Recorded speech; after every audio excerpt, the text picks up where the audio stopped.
Chers collègues, chers futurs résidents, bonsoir et bienvenue à cette nouvelle série de QCM en hémato. J'ai vu que le cas clinique de la première vidéo vous a vraiment plu. Et donc j'ai décidé de vous préparer un nouveau cas clinique. Et donc on enchaîne avec la description de ce cas. Il s'agit d'un homme âgé de 62 ans. Il est maître d'école en retraite, sans aucun antécédent médicaux ni chirurgicaux particuliers. Il se présente en consultation pour des adénopathies qui évoluent depuis 4 mois.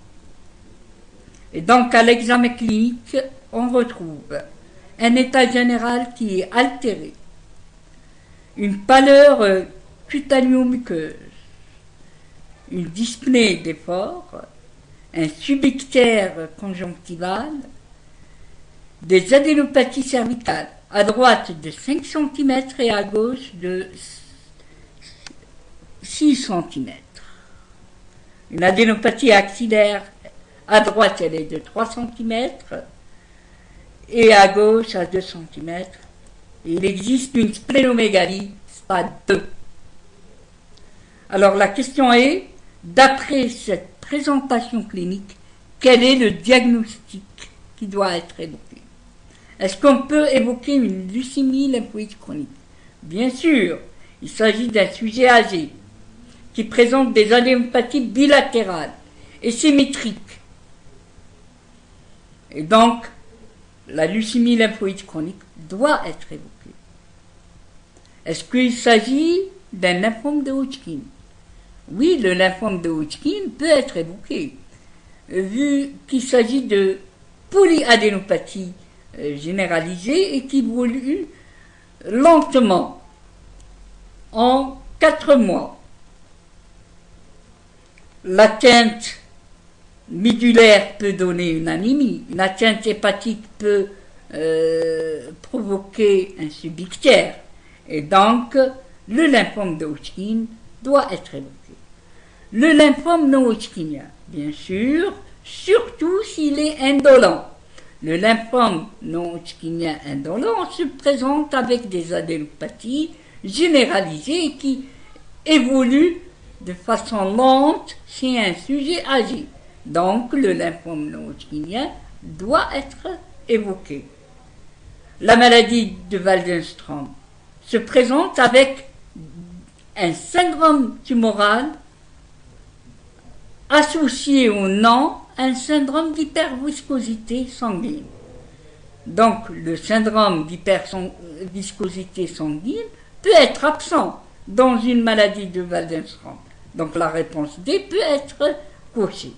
Et donc, en fin de compte, il faut cocher la réponse E qui est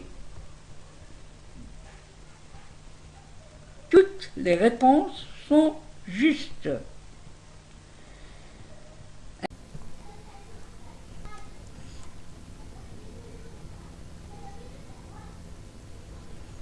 Un hémogramme a été réalisé chez ce patient et retrouve, premièrement, un taux d'hémoglobine à 8,1 g par décilitre, un taux de globules rouges à 2 900 000 par microlitre, un taux d'hématocrite à 24%, un taux de réticulocytes à 4,5%, un taux de globules blancs à 200 000 par microlitre et un taux de plaquettes à 300 000 par microlitre.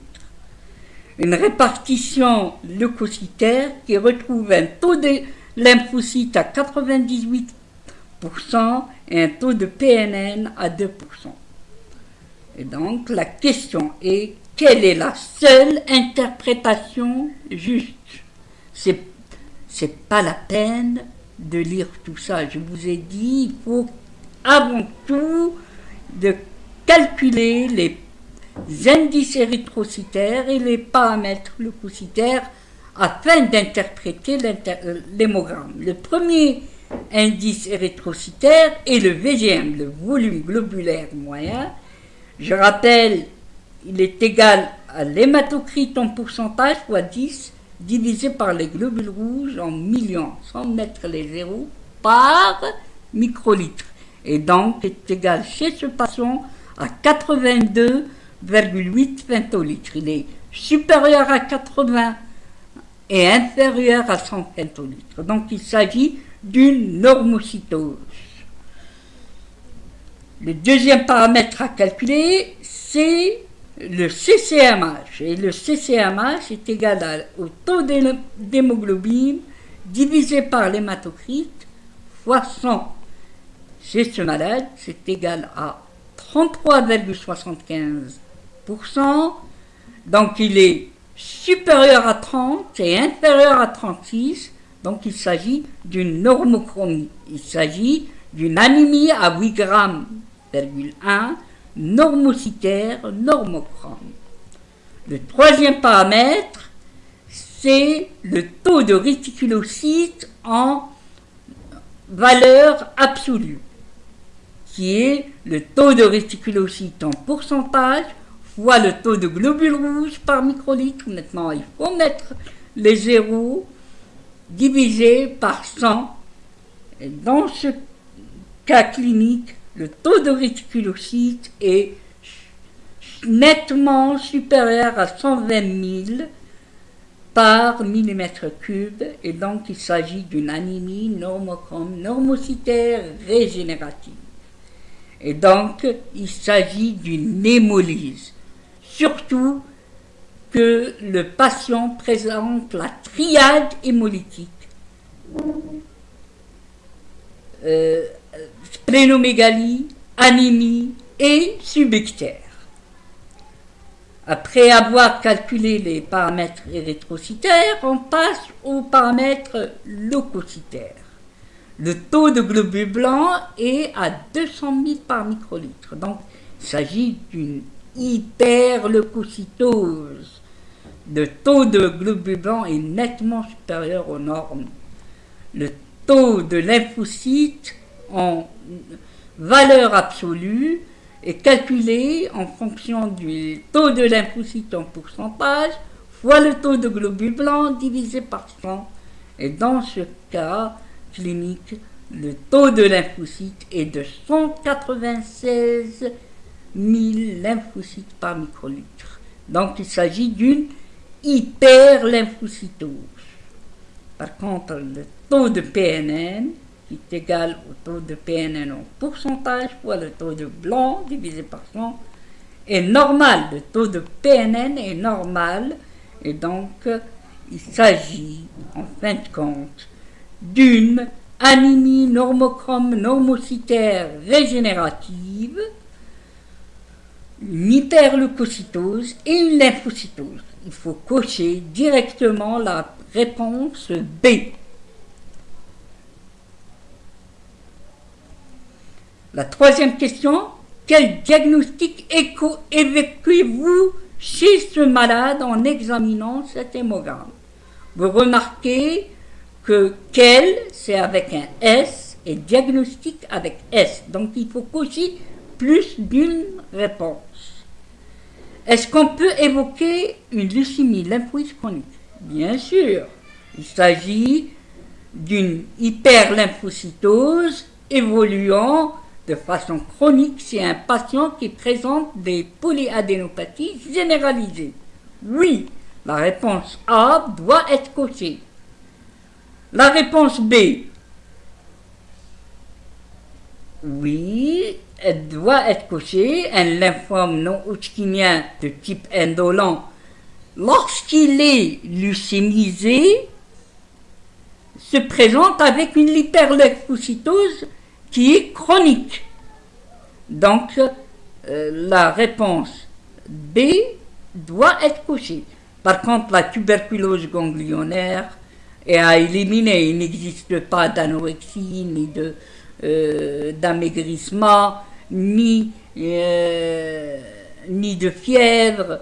Donc, la tuberculose est éliminée. Le lymphome non hodgkinien de type agressif ne doit pas être évoqué, vu que les adénopathies évoluent depuis 4 mois, alors que les lymphomes agressifs ou de haut grade de malignité évolue en quelques jours à quelques semaines.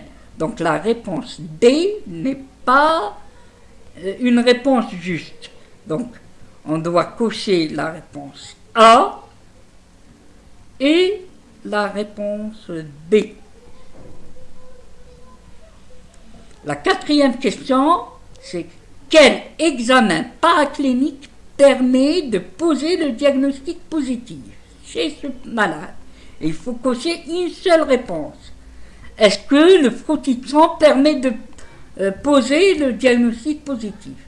Non, pas du tout. Le frottis de sang ne permet pas d'établir un diagnostic positif, mais il permet de ramener certains éléments. Il permet d'évaluer la morphologie des lymphocytes. Deux, il permet d'établir s'il y a ou non des gendres de Gumprunst. Donc la réponse A ne doit pas évoquer le myélogramme. Ne permet pas d'établir un diagnostic positif. La biopsie ostéomodulaire aussi, ils mettent en évidence un envahissement par des petits lymphocytes qui envahissent la moelle, sans autre précision. La cytoponction ganglionnaire ramène des lymphocytes, rien d'autre, des petits lymphocytes proches de la normale. Donc, en fin de compte, il faut cocher la réponse E, vu qu'aucune de ces réponses n'est juste. Le seul examen qui permet d'établir un diagnostic positif, c'est la cytométrie en flux. En cas d'une hyperlymphocytose chronique, associée ou non à des adénopathies, une cytométrie en flux doit être pratiquée. Et donc, on pratique un immunophénotypage des lymphocytes par cytométrie en flux. Qu'est-ce que c'est que la cytométrie en flux? C'est un examen qui permet de mettre en évidence les différents marqueurs qui se trouvent à la surface de la cellule. Donc, grâce à cette cytométrie en flux, on peut dire, est-ce que cette cellule, elle porte l'antigène CD20? Est-ce qu'elle porte l'antigène CD19? Est-ce qu'il y a des immunoglobulines de surface ou non? Donc, je ne dirai pas plus, c'est trop compliqué, mais si on veut vulgariser la cytométrie en flux, elle permet de donner une carte d'identité de la cellule. Certains marqueurs doivent être recherchés, et ça, vous devez retenir que Matutes a proposé un score en utilisant la protéine CD22, la protéine FMC7, le CD5, le CD23, les chaînes légères des immunoglobulines. S'il y a une monotypie kappa ou lambda, et le CD79B, doit être recherché. Et selon la présence ou l'absence de chaque marqueur, on attribue un point. Et au final, on va établir le total, un score qu'on appelle le score de Matutes. Si ce score est supérieur à 3, c'est-à-dire 4 ou 5 points, donc le diagnostic positif de la LLC est posé. Alors que si le score de Matutes est inférieur ou égal à 3 points, eh ben, le lymphome indolent, leucémisé, doit être évoqué. Voilà comment on fait le diagnostic positif de la LLC et du lymphome indolent, comment il est évoqué. Le médecin traitant a demandé d'autres examens complémentaires. Premièrement, le myélogramme retrouve une moelle qui est riche, mais les mégakaryocytes sont absents. Sur cette moelle, on retrouve 45% de lymphocytes de petite taille et de morphologie normale. On retrouve aussi 55% d'érythroblastes, dont la majorité sont des érythroblastes acidophiles. On voit bien que le myélogramme n'apporte pas grand-chose. L'immunophénotypage des lymphocytes périphériques par cytométrie en flux retrouve 78% de lymphocytes exprimant les marqueurs CD20, CD19 et CD5, voire même le CD23. Il y a une faible expression de surface des immunoglobulines de surface avec une monotypie kappa. Le 79B et le CD22 sont faiblement exprimés et les marqueurs MC7, CD10 ne sont absents. Donc, il existe tous les critères du score de Mathieu-Tess. Donc, la cytométrie en flux a permis de poser le diagnostic de la LLC. La biopsie modulaire retrouve un envahissement massif et diffus par des petits lymphocytes. On voit bien que la biopsie médulaire est inutile.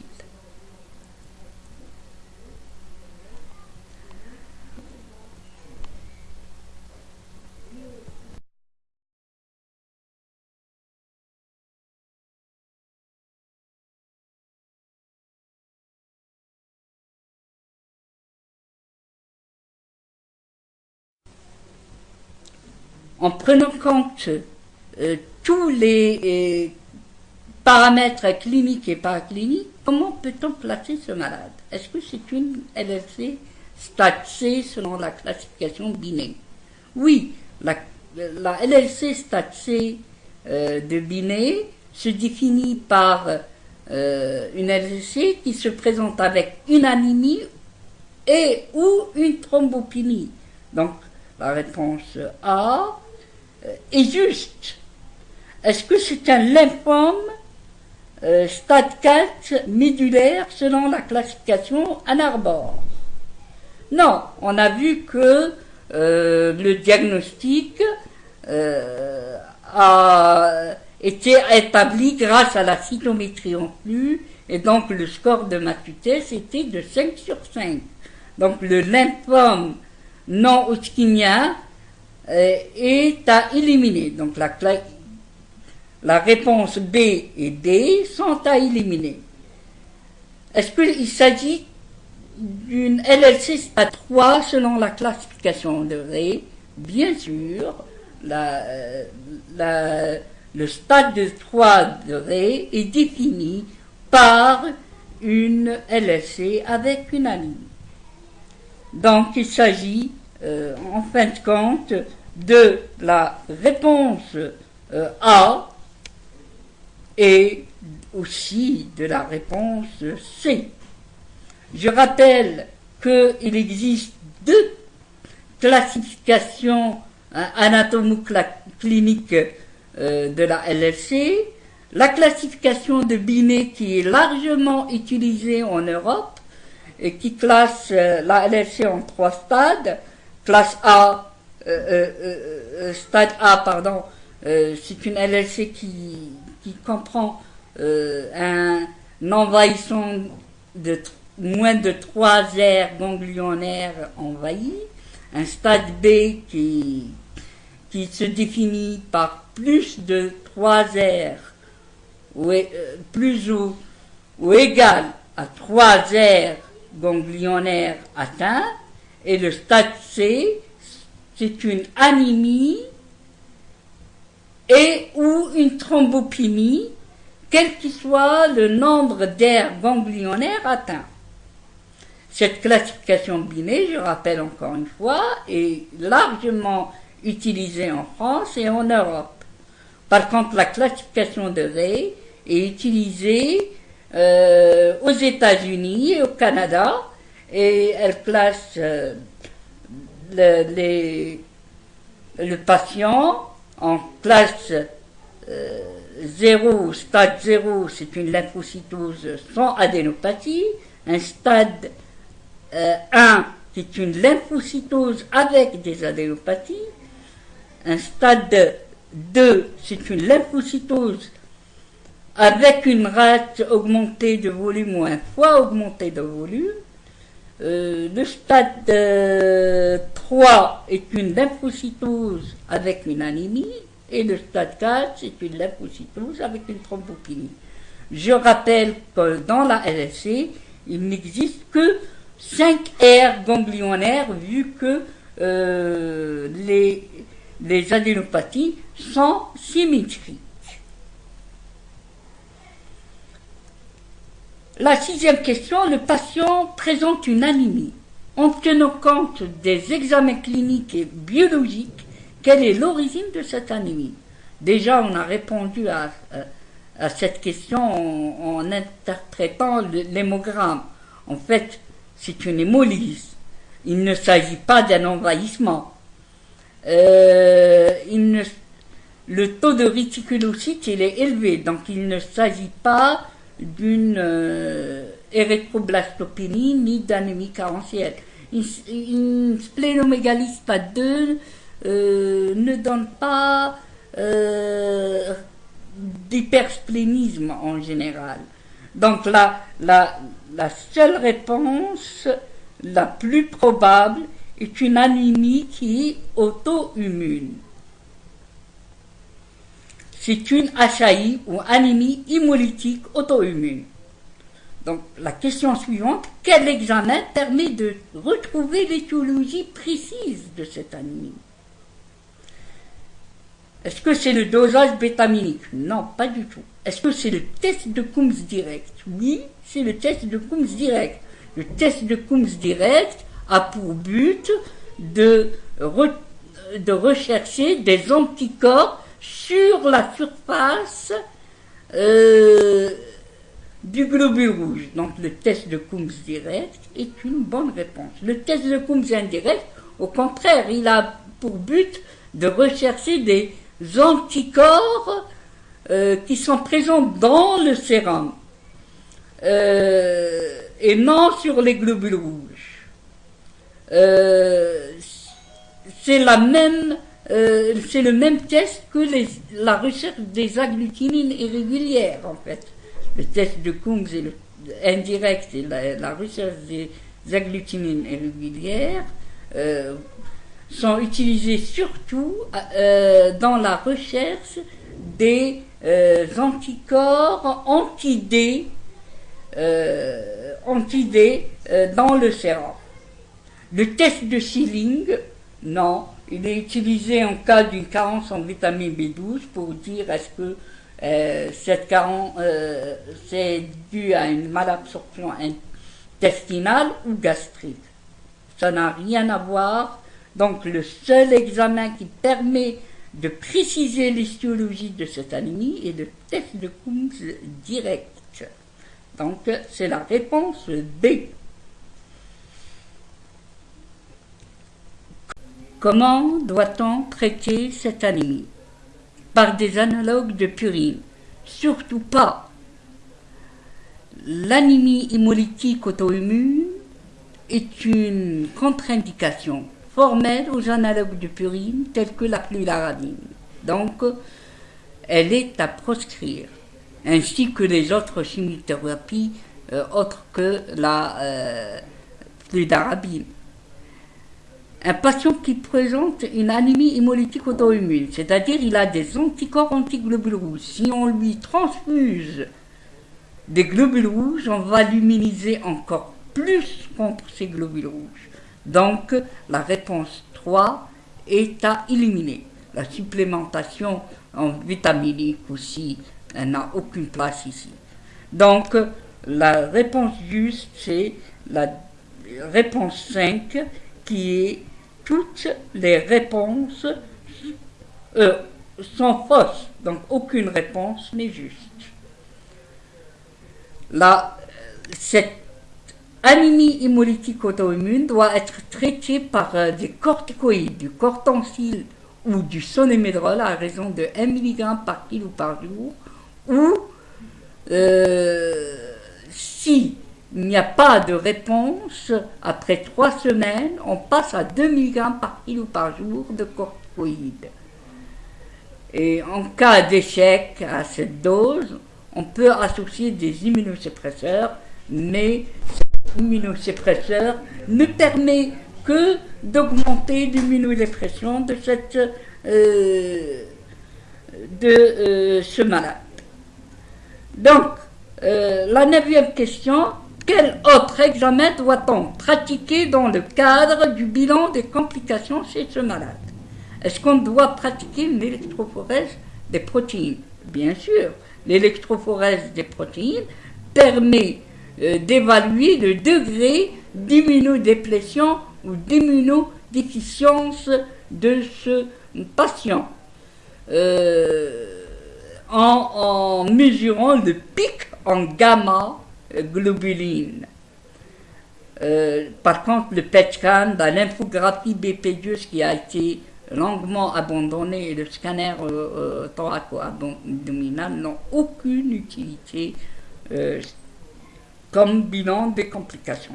Dans la réponse juste est la réponse A, une électrophorèse des protéines. Et la dernière question, l'anémie a été traitée avec succès et un hémogramme montre un taux d'hémoglobine à 14 grammes par décilitre. Quelle est la suite thérapeutique chez ce patient? Est-ce qu'on fait une abstention thérapeutique? Sûrement pas. Il s'agit d'une LSD placée. Donc l'abstention thérapeutique ne doit pas exister. On doit traiter le patient par une polychimiothérapie. L'autogreffe de cellules souches ne sont pas efficaces dans la LSI, vu que c'est les cellules souches lymphocytaires qui sont malades. Donc une autogreffe n'est pas indiquée. L'allogreffe n'est indiquée que chez les sujets jeunes avec un donneur HLA compatible. Donc ce n'est pas le cas de notre malade, et la chimiothérapie associée à la radiothérapie n'a aucune place chez ce malade. Donc la réponse juste, c'est la polychimiothérapie type RFC ou FC, c'est-à-dire rituximab, fludarabine et cyclophosphamide, ou seulement fludarabine et cyclophosphamide. Voilà, on est arrivé à la fin. Après ce cas clinique, je pense qu'il est intéressant de faire un récapitulatif sur des pathologies telles que la LFE. D'ici là, je vous promets, je vais vous faire un petit cours récapitulatif très court sur la LFC. Mais d'ici là, révisez bien les autres modules, cardio, endocrino, pneumo, etc., etc. Il n'y a pas que les mathos dans le concours de Rizidala. Eh bien, il me reste qu'à vous dire, si vous avez aimé, s'il vous plaît, abonnez-vous, ça me ferait plaisir, avec un grand pouce vers le haut, bleu, un grand pouce vers le bleu vers le haut. Sinon, tant pis, si vous n'avez pas aimé, un tout petit pouce vers le bas. Je vous remercie pour votre attention et à la prochaine.